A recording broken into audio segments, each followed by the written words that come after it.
Hello నమస్తే, నేను Ashok. Welcome to reality check. Trump నిర్ణయాలతో భారతదేశం ఉక్కిరిబిక్కిరవుతుంది. ఇప్పటికే టారిఫ్లకు సంబంధించిన వ్యవహారంలో భారతదేశానికి షాక్ ఇస్తూ డొనాల్డ్ ట్రంప్ ఒక కీలక ప్రకటన చేస్తూ వచ్చారు. దీని మీద దేశానికి సంబంధించిన అన్ని ప్రతిపక్ష పార్టీలన్నీ కూడా మోదీని విమర్శిస్తూ వస్తున్నాయి. ఇప్పటికే యుద్ధానికి సంబంధించిన అంశంలో క్రెడిట్ మొత్తం డొనాల్డ్ ట్రంప్ తీసుకుంటూ వస్తున్నారు. ఆ యుద్ధానికి సంబంధించి ఆపింది నేనే అంటూ దాదాపు 25 నుంచి 30 సార్లు ఆయన బహిరంగంగా వివిధ దేశాలకు సంబంధించిన చర్చల్లో మాట్లాడుతూ వస్తున్నారు. ఇటీవల నాకు మోదీ మంచి మిత్రుడు అంటూనే భారతదేశాన్ని దెబ్బకొట్టే విధంగా, భారతదేశ ఆర్థిక వ్యవస్థని ఇబ్బందులు పెట్టే విధంగా ట్రంప్ నిర్ణయాలు ఉన్నాయంటూ కూడా ప్రతిపక్ష పార్టీలన్నీ కూడా మాట్లాడుతున్నాయి. దీని మీద మాత్రము కేంద్ర ప్రభుత్వం ఎలాంటి వ్యాఖ్యలు చేయట్లేదు. ట్రంప్ నిర్ణయాన్ని సంబంధించిన వ్యవహారం మీద కావచ్చు, ట్రంప్ వ్యాఖ్యల మీద కావచ్చు, బీజేపీ మాత్రం సైలెన్స్ మెయింటైన్ చేస్తుంది. అయితే రష్యాకి భారత్కి మంచి సంబంధాలు ఉన్నాయి, తద్వారా మేము కొంత దూరం మెయింటైన్ చేస్తున్నామంటూ కూడా అమెరికా విదేశాంగ శాఖ చెప్తూ ఉంది. దీని ద్వారా అమెరికాకి సంబంధించి కావచ్చు, భారత్కి సంబంధించి కావచ్చు, ఉత్పత్తులు కావచ్చు, ఎగుమతులు దిగుమతుల పైన కూడా భారీగా ఇబ్బందులు పడే అవకాశం ఉన్నట్టు కూడా తెలుస్తుంది. తద్వారా భారతదేశ ప్రజలకు సంబంధించి అంటే అంశాల మీద కూడా భారీగా పన్నులు కావచ్చు, లేదంటే మిగతా అంశాలు కూడా పెరిగే అవకాశం ఉంది. దీని మీద కాంగ్రెస్ పార్టీ కావచ్చు, ఇండియా కూటమిలో ఉన్నటువంటి అన్ని పార్టీలు కూడా ట్రంప్ తీసుకున్న నిర్ణయాన్ని వ్యతిరేకిస్తూ ఉంటే మాత్రము బీజేపీ మాత్రము దాని మీద సైలెన్స్ మెయింటైన్ చేస్తుంది. ఏంటి ఈ ట్రంప్ నిర్ణయం వల్ల భారతదేశానికి జరిగే ఇబ్బందులు ఏంటి, ఈ టారిఫ్ల వల్ల కావచ్చు, అలాగే ఇండియన్ ఎకానమీ డెడ్ అయిపోతుందని చెప్పేసిటువంటి ట్రంప్ వ్యాఖ్యల మీద ప్రశ్నలు ఏంటనే అంశం మీద ఈరోజు ఇంటర్వ్యూలో మాట్లాడదాం. ఇంటర్వ్యూలో నాతో పాటు పార్టిసిపేట్ చేస్తున్నారు కాంగ్రెస్ నుంచి అంబటి రామకృష్ణ గారు. రామకృష్ణ గారు నమస్తే. నమస్తే అశోక్ గారు. సో పెద్దన్న అని చెప్పుకుంటాం మనం డొనాల్డ్ ట్రంప్ని కావచ్చు, లేదంటే అమెరికా దేశానికి సంబంధించి. ఇప్పుడు పెద్దన్న భారతదేశానికి సంబంధించిన ప్రజల మీద, భారతీయుల నెత్తి మీద ఒక పెద్ద బండ మోపినట్టుగా చూస్తూ ఉన్నాం. టారిఫ్లు పెంపు కావచ్చు, అలాగే ఈ దేశానికి సంబంధించి వచ్చేటువంటి ఎకానమీ కూడా డెడ్ అయ్యే పరిస్థితులు ఉన్నాయంటూ కూడా ఆయన కొన్ని కీలక వ్యాఖ్యలు చేస్తూ వచ్చారు. ఏంటి ఈ పరిస్థితి? సార్, ముందుగా అంటే ఏప్రిల్లో ట్రంప్ టారిఫ్లు ప్రకటిస్తూ అంటే పెంచుతాను మీ పైన అని మాట్లాడడం, తర్వాత ఒక 90 రోజుల పాటు వాయిదా వేస్తున్నానని చెప్పడం. సరే, వాయిదా వేసిన తర్వాత నిన్న అతను మాట్లాడే భాష తీరు చూస్తుంటే భారతదేశం పూర్తి సార్వభౌమాధికారంతో మన పెత్తనం మనం చేసుకుంటాం, మన పరిపాలన మనం చేసుకుంటాం.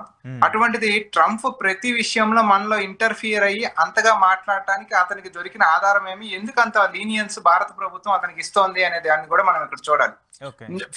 ఫస్ట్ మొట్టమొదటి ఆపరేషన్ సింధూర్ తీసుకున్నప్పుడు, ఆపరేషన్ సింధూర్ 2 దేశాల మధ్య అంటే పాకిస్తాన్ మనకి మధ్య జరుగుతున్న దీంట్లో వారంటానికి లేదులేండి, రాజ్నాథ్ సింగే చెప్పారు అది యుద్ధం కాదు, మేము కేవలం స్థావరాలను కొట్టడానికి వెళ్ళామని వీళ్ళు చెప్పిన తర్వాత, సో స్థావరాలను కొట్టడానికి వీళ్ళు వెళ్ళిన తర్వాత అది యుద్ధంగా మారే ప్రమాదం కనపడతా ఉంది అని నేనే వాళ్ళిద్దరిని ఆపాను. వాళ్ళిద్దరికి వ్యాపార లావాదేవీలు మీతో మంచిగా వ్యాపారం చేస్తాను, మీరు కనుక ఆపకపోతే నేను వ్యాపార సంబంధాలు మీతో తెంచుకుంటాను అన్నప్పుడు నరేంద్ర మోడీ నా మాట విన్నాడు అని ట్రంప్ ప్రకటించినప్పుడు, సో ఒక దేశ ప్రధానిని అంటే మన దేశ ప్రధానిని డైరెక్ట్ గా అతని పేరు ఉటంకిస్తూ అతను సంబోధిస్తూ మోడీ నా మాట విన్నాడు అని చెప్పినప్పుడు ఆ రోజే అతన్ని తీవ్రంగా మనం ఖండించి ఉండాల్సింది. నువ్వెవరు నా గురించి మాట్లాడడానికి, నా దేశం గురించి మాట్లాడడానికి, నా నిర్ణయాలు నాయి.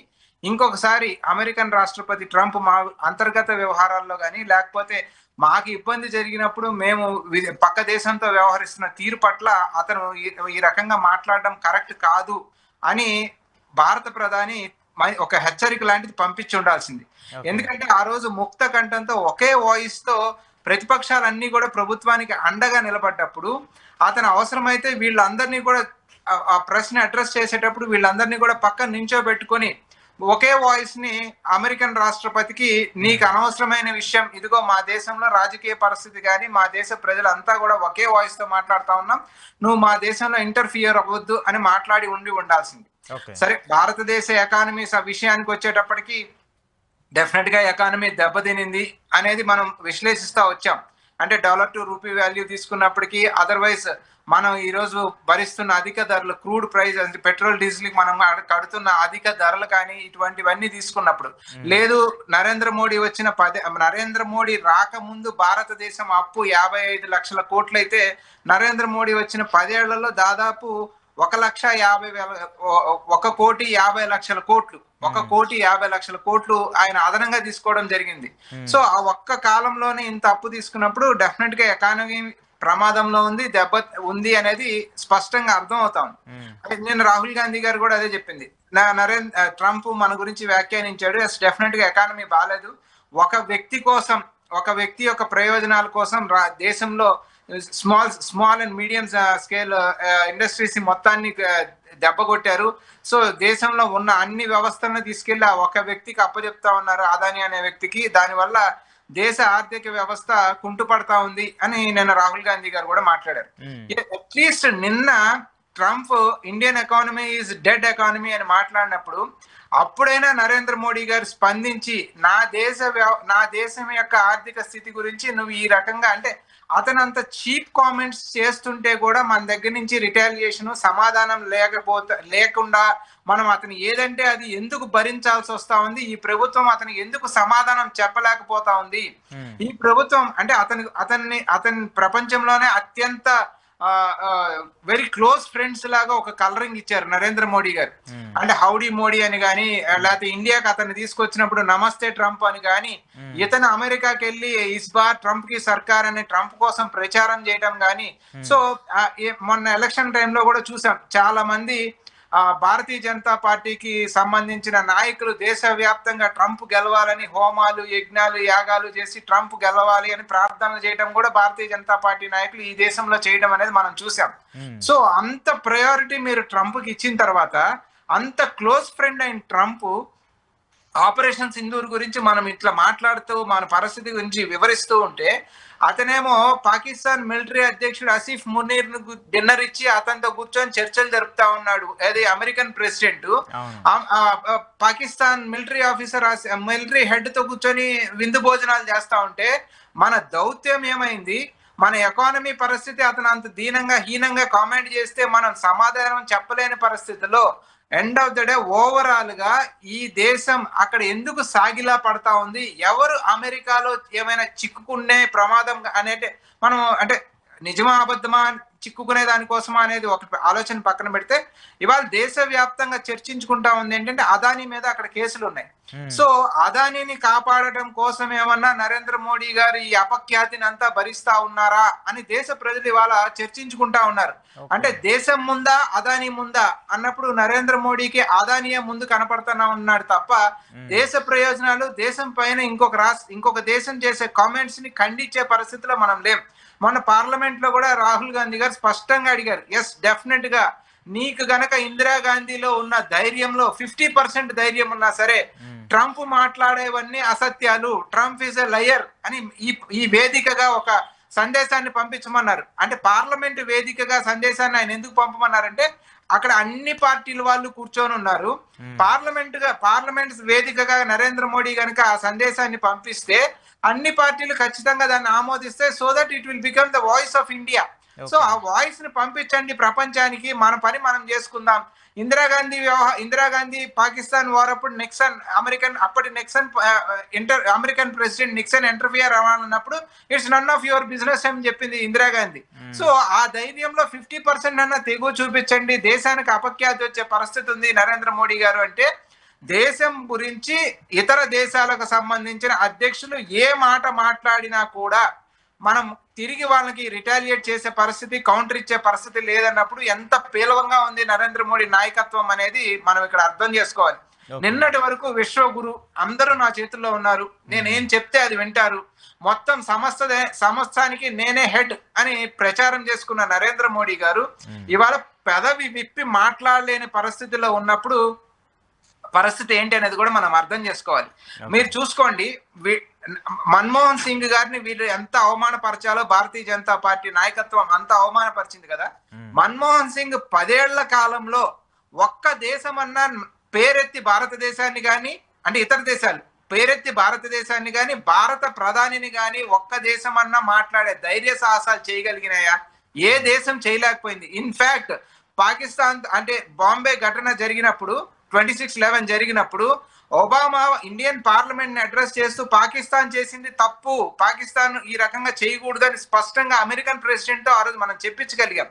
ఈ రోజు పాకిస్తాన్ యొక్క మిలిటరీ అధినేతతో అమెరికన్ ప్రెసిడెంట్ కూర్చొని విందు భోజనాలు చేసే పరిస్థితికి వచ్చినప్పుడు మన దౌత్యం ఏమైపోయింది, మన ఆర్థిక వ్యవస్థ అంత బలహీన పడిందా, అతను ఏ మాట మాట్లాడితే ఆ మాటను మనం ఆమోదించే పరిస్థితిలో, అంటే మనం కౌంటర్ ఇవ్వనప్పుడు ఆమోదించే పరిస్థితిలో ఉన్నట్టే కదా అర్థం చేసుకోవాలి కదా. సో ఇదంతా కూడా end of the day Narendra Modi నాయకత్వం యొక్క విఫలాన్ని స్పష్టంగా మనకు తెలియజేస్తా ఉంది కదా అశోక్ గారు. కానీ నాకు ఒక పాయింట్ నాకు అర్థం కాదు ఏంటంటే భారతదేశం జనాభా ప్రాతిపదికన చూసినట్టే ఇప్పుడు బీజేపీ చెప్తుంది ఏంటంటే we're the largest economy system. భారతదేశం టాప్ 5 దేశాలకు సంబంధించి ప్రపంచవ్యాప్తంగా మనం లార్జెస్ట్ ఎకానమీగా ఉన్నాము, త్వరలోనే 3వ స్థానానికి కూడా మనం ఎగబాగుతామని చెప్పేసి బీజేపీ చెబుతుంది. ఇప్పటికే ఆర్థిక వ్యవస్థల్లో చూసుకున్నా భారతదేశం ఆర్థికంగా చాలా పరిపుష్టిగా ఉంది. ఇతర దేశాలతో పోల్చుకున్నా లేదంటే మిగతా అరబ్ కంట్రీస్తో పోల్చుకున్నా మనం ఏషియాలోనే ద టఫ్ కంట్రీగా ఉన్నాము. మరి ఇలాంటి పరిస్థితుల్లో ఇండియన్ ఎకానమీ డెడ్ అవ్వటం ఏంటి? ఇండియన్ ఎకానమీ డెడ్ అవ్వడం అనేటువంటి మాటలు ట్రంప్ లాంటి వ్యక్తి మాట్లాడంటే దాని వెనకాల ఏదో ఒక పరిస్థితులు ఉంటాయి కదా. అంత ఈజీగా ఏదో నామాత్రంగా ఆయన మాట్లాడే సిచ్యువేషన్స్ ఉండవు కదా. ఇండియన్ ఎకానమీ డెడ్ అవుతుందన్న మాటలు ఆయన దగ్గర నుంచి వచ్చిందంటే ఇండియన్ ఎకానమీకి సంబంధించి ఏదో జరగబోతుంది అనేటువంటి ఒక చర్చలు అయితే ఎక్కువగా జరుగుతున్నాయి ఇప్పుడు. అంటే ఒకటండి, ఇండియన్ ఎకానమీ పరిస్థితి బాగలేదు అంటానికి నేను ఇందాక స్టార్టింగే చెప్పినప్పుడు అంటే ఇక్కడ మనం అర్థం చేసుకోవాల్సింది ఏంటంటే మన ఎకానమీ పెద్దగా కనపడడం బికాస్ ఆఫ్ పాపులేషన్. 1,50,00,000 మంది జనాభా, 150 కోట్ల సుమారుగా 145 కోట్ల జనాభా. సో 145 కోట్ల జనాభాకి 4 ట్రిలియన్ ఎకానమీ అని మాట్లాడుతా ఉన్నాం. సో మన వెనకున్న దేశాలు జపాన్ వెనక్కి నెట్టాం, జర్మనీని వెనక్కి నెట్టాం. ఇవన్నీ వెనక్కి నెట్టినప్పుడు తలసరి ఆదాయం పర్ క్యాపిటా ఇన్కమ్ కూడా తీసుకోండి, లేకపోతే జీడిపి గ్రోత్ రేట్ తీసుకోండి, కనపడే సైజ్ ఆఫ్ ఎకానమీ కాదు కదా. Size of economy is because of population. ఆ పాపులేషన్ యొక్క ఆదాయం ఎంత వాళ్ళతో పోల్చుకున్నప్పుడు మనం ఎక్కడో ఉన్నాం. సో అటువంటి పరిస్థితుల్లో తర్వాత తీసుకున్నప్పుడు వారి అందరికన్నా అంటే సే ఫర్ ఎగ్జాంపుల్ జపాన్ ని మనం క్రాస్ అయ్యామని మాట్లాడుతాను. జపాన్ ని క్రాస్ అయినప్పుడు జపాన్ మన ఆదాయము తలసరి ఆదాయము $3,000 పర్ యానం అయితే వాళ్ళది $27,000 పర్ యానం. సో అటువంటి పరిస్థితుల్లో మనకి వాళ్ళకి కంపారిజన్ ఏంటి, మనం ఎక్కడున్నాం అనేది కూడా అంచనా వేసుకోవాలి కదా. So end of the day దేశంలో పేదరికం ఏ స్థితిలో ఉంది, దేశంలో జనాభా యొక్క ఆర్థిక స్థితిగతులు ఏమి, ఇవన్నీ అంచనా వేసుకున్నప్పుడు and at the same time taxation కూడా చూసుకున్నప్పుడు on and average Indian taxation చూసుకున్నప్పుడు డైరెక్ట్ ఆర్ ఇండైరెక్ట్ ట్యాక్సెస్ తీసుకున్నప్పుడు జిఎస్టీ కావచ్చు, ఇన్కమ్ ట్యాక్స్లు కావచ్చు, ఏదైనా కావచ్చు, దాదాపు ఆన్ అండ్ యావరేజ్ 55% మనం ట్యాక్సెస్ కడతా ఉన్నాం. సో ఇంత సంక్షోభంలో ఉన్నప్పుడు డెఫినెట్ గా అవతలాడు మన నిజస్వరూపాన్ని పసిగడతాడు కదా. మన అప్పేంటి, మన పరిస్థితి ఏంటి అనేది నిజస్వరూపాన్ని పసిగడతాడు. సరే ఏది ఏమైనప్పటికీ కూడా అతను అంత పెద్ద మాట మాట్లాడినప్పుడు కూర్చొని you should submit the data. కాదు నా దేశం యొక్క ఆర్థిక పరిస్థితి ఇట్లా ఉంది, నా పర్ క్యాపిటల్ ఇన్కమ్ ఇట్లా ఉంది, నా జీడిపి ఇట్లా ఉంది అని మాట్లాడాలి. మాట్లాడిన తర్వాత అసలు లేదు నువ్వు ప్రతి దాంట్లో అంతర్గత వ్యవహారాల్లో వేలు పెడుతున్నావు, నీకు అనవసరమైన విషయం, నీ పని నువ్వు చూసుకుంటే మీ గౌరవం ఉంటది, మాకు గౌరవం ఉంటది అనే మాట ఎందుకు మాట్లాడలేకపోతా ఉన్నారు అనేది మనం ఇక్కడ అర్థం చేసుకోవాల్సిన విషయం. అదేంటది దేశ ప్రజలు వాళ్ళంతా చర్చిస్తా ఉందంటే ఆదానికి అక్కడ కేసులు ఉన్నాయి, ఆదాని కేసుల గురించి ఏమన్నా వీళ్ళు ఆలోచిస్తా ఉన్నారా అని వాళ్ళ దేశ ప్రజల అనుమానాన్ని వ్యక్తం చేస్తా ఉన్నారు కదా. దానికి సమాధానంగా మాట్లాడాలి కదా. సే ఫర్ ఎగ్జాంపుల్ మన రాఫెల్ విషయం చూసాం. రాఫెల్ అంతకు 2 నెలల ముందు లాంచ్ చేసిన అనిల్ అంబానీ కంపెనీ హెచ్ఏఎల్ కి ఇవ్వాల్సిన రాఫెల్ డీల్ ని అంటే ప్రభుత్వ సంస్థకి ఇవ్వాల్సిన హెచ్ఏఎల్ కి ఇవ్వాల్సిన డీల్ ని క్యాన్సిల్ చేసి అనిల్ అంబానీ కంపెనీకి ఇచ్చి అతనికి మొబిలైజేషన్ అడ్వాన్స్లు ఇచ్చి ఇంత చేస్తే ఇవాళ ఎస్బీఐ అతన్ని దివాలా కంపెనీ అని ప్రకటించి ఈడీ దాడి చేసి 17,000 కోట్ల మోసం జరిగింది అని అనిల్ అంబానీ కంపెనీ పట్ల తేల్చినప్పుడు కార్పొరేట్స్ కి ఆయాచితంగా నరేంద్ర మోడీ ఎంత దోచిపెడతా ఉన్నాడు, ఎంత వెనకేసుకొస్తా ఉన్నాడు, ఆ రాఫెల్ డీల్ లో తప్పు జరిగిందా లేదా అంటే ఎంక్వైరీలు జరగట్లేదు. కోర్టుల దగ్గరికి వెళ్ళినప్పుడు దాన్ని ఎట్లా కొట్లా మేనేజ్ చేసుకొని కన్వీనియంట్ గా ఉండే ఒక తీర్పు తెచ్చుకుంటా ఉన్నారు. తద్వారా డిఫెన్స్ రంగంలో కావచ్చు, విదేశీ వ్యవహారాలు కావచ్చు, ఆర్థిక రంగం కావచ్చు, ఈవెన్ చైనా విషయానికి వచ్చినప్పుడు కూడా రాహుల్ గాంధీ గారు చాలా క్లియర్ గా వార్న్ చేయడం జరిగింది. చైనా అండ్ పాకిస్తాన్ రెండు కలిసి ముందుకు నడుస్తా ఉన్నాయి. గతంలో ఎప్పుడు కూడా వాళ్ళిద్దరు కలిసి పనిచేయలేదు, ఇప్పుడు కలిసి పనిచేస్తా ఉన్నారు, మనకు తీవ్రమైన థ్రెట్ కాబోతా ఉందని స్పష్టంగా 4 నెలల క్రితం అతను వార్న్ చేసినప్పుడు అతన్ని మాట పట్టించుకోవాలా. నిన్న యుద్ధంలో చూస్తే ఇద్దరు కలిసి ఏది వాళ్ళ జెట్స్ కి అదంతా కూడా సైంటిఫిక్ టెక్నాలజీ అంతా కూడా చైనా మానిటర్ చేసి వాళ్ళ డ్రోన్స్ కావాల్సిందంతా టర్కీ ఇచ్చి సో అటేమో ఒక గ్రూప్ తయారైంది. ఇటు మన పక్కన మనతో పాటు యుద్ధం చేయడానికో లేకపోతే మనం చేస్తున్నది కరెక్ట్ అని మాట్లాడడానికో మన పక్కన ఒక దేశం కూడా కనపడని పరిస్థితి. పైగా ప్రపంచవ్యాప్తంగా డెలిగేషన్స్ పంపించారు అన్ని దేశాలకి. డెలిగేషన్స్ పంపించి వచ్చిన తర్వాత ట్రంప్ ఈ రకంగా మీ పైన ఆర్థిక సుంకాలు విధిస్తున్నాం, అవసరమైతే పెనాల్టీలు కూడా వేస్తాను అని ట్రంప్ మాట్లాడడం అనేది ఈ వెళ్ళిన డెలిగేషన్స్ ఏం ప్రయోజనం సాధించుకొచ్చారు? Point number 1. పాయింట్ నెంబర్ 2, రష్యాతో డెఫినెట్ గా మనకి ఎప్పటి నుంచో మంచి సత్సంబంధాలు ఉన్నాయి. ఆ రోజు ఇందిరాగాంధీ గాని, జవహర్లాల్ నెహ్రూ గాని, లేకపోతే మిగతా వచ్చిన ప్రధానులు మొత్తం కూడా డెఫినెట్ గా రాజీవ్ గాంధీ గారు కానీ ఏ ప్రధాని వచ్చినా వాళ్ళందరూ కూడా రష్యాతో మనతో మంచి సత్సంబంధాలు మెయింటైన్ చేస్తూనే అమెరికాని మనం ఎక్కడి వరకు ఆపగాలో అక్కడ వరకు ఆపి మన ప్రయోజనాలు, దేశ ప్రయోజనాలను మనం కాపాడుకుంటూ వచ్చాం.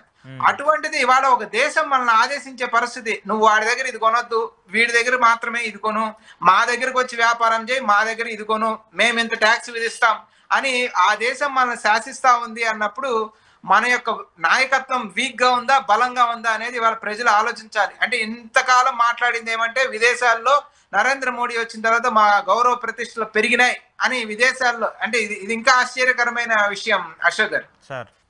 ఈ దేశాన్ని విడిచిపెట్టి దాదాపు 20-30 సంవత్సరాల క్రితం దేశాన్ని విడిచిపెట్టి వెళ్ళిపోయిన బ్యాచ్ మొత్తం, అక్కడ సెటిల్ అయిపోయిన బ్యాచ్ మొత్తం నరేంద్ర మోడీ కోసం విపరీతంగా డప్పా కొట్టారు.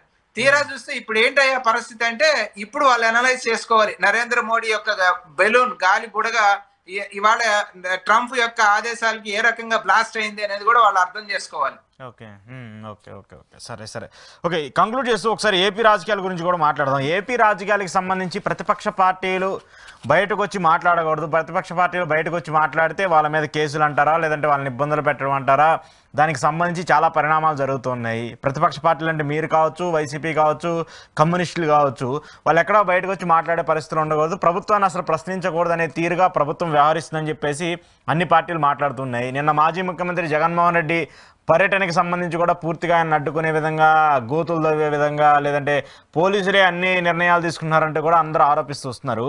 ఒక పార్టీగా, ప్రతిపక్ష పార్టీకి సంబంధించిన నేతగా మీరు ఏం చెప్తారు? ఈ దేశంలో ఏ రాష్ట్రంలో అయినా సరే, ఏ దేశంలో ప్రతిపక్ష నాయకులు కావచ్చు, ఎవరైనా కానీ వెళ్ళి ప్రజల పక్షాన మాట్లాడడానికి పూర్తి స్వేచ్ఛ రాజ్యాంగం కల్పించిన తరుణంలో ఈ రకమైన చర్యలు పిరికిపంద చర్యలుగా మనం చూడాలి. ప్రజల యొక్క సమస్యల్ని ప్రజల కోసం ప్రతిపక్షాలు మాట్లాడుతూ ఉంటే దాన్ని విని అర్థం చేసుకొని ఏ రకంగా సాల్వ్ చేయాలని అధికార పక్షం యొక్క ఆలోచన ఉండాలి తప్ప ప్రజల వద్దకు వెళ్ళి ప్రతిపక్షాల సమస్యలు లేవనెత్తితే మన యొక్క బండారం బయటపడుతుంది. కాబట్టి అసలు వాళ్ళని వెళ్ళనివ్వకుండా, మాట్లాడనివ్వకుండా చేస్తే సరిపోద్ది అనే ఒక ఆలోచన ధోరణి. మీకు దీనికి ఎగ్జాంపుల్స్ కూడా చెప్తాను. ఉదాహరణకి ఉత్తరప్రదేశ్ లో హత్రాస్ సంఘటన జరిగినప్పుడు ఆ రాహుల్ గాంధీ గారు, ప్రియాంక గాంధీ గారు వెళ్ళి ఆ కుటుంబాన్ని పరామర్శించారంటే వాళ్ళని వెళ్ళనివ్వకుండా అడ్డుకోవడం. అట్లాగే అస్సాంలో రాహుల్ గాంధీ గారు ఏదో పర్యటన మీటింగ్ కోసం వెళ్తారంటే రాహుల్ గాంధీ గారిని వెళ్ళనివ్వకుండా అడ్డుకోవడం.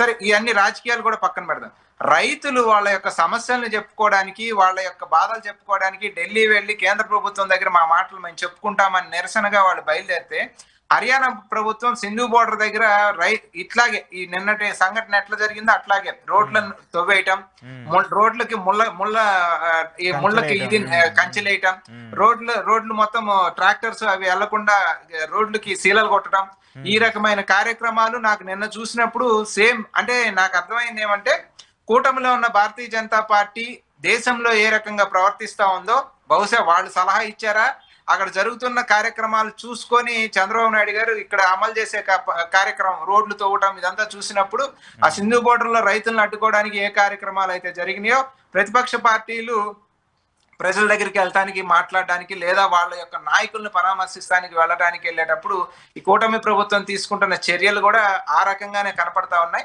ఇది ప్రజాస్వామ్యంలో ఏ రకంగా కూడా ఏ రాజకీయ పార్టీ కూడా ఖచ్చితంగా స్వాగతించే కార్యక్రమం అయితే కాదు అశోక్ గారు. ఓకే ఓకే, చూద్దాం మరి ప్రతిపక్ష పార్టీలు మాట్లాడే పరిస్థితులు ఏమన్నారు, మరి రాబోయే రోజులు ఆ పరిస్థితులు అన్నా ఉంటాయో లేదో కూడా. Thank you sir, thank you very much. ఇది అంబటి రామకృష్ణ గారితో ఈరోజు స్పెషల్ రియాలిటీ చెక్. చూస్తూనే ఉండండి ఈహా టీవీ.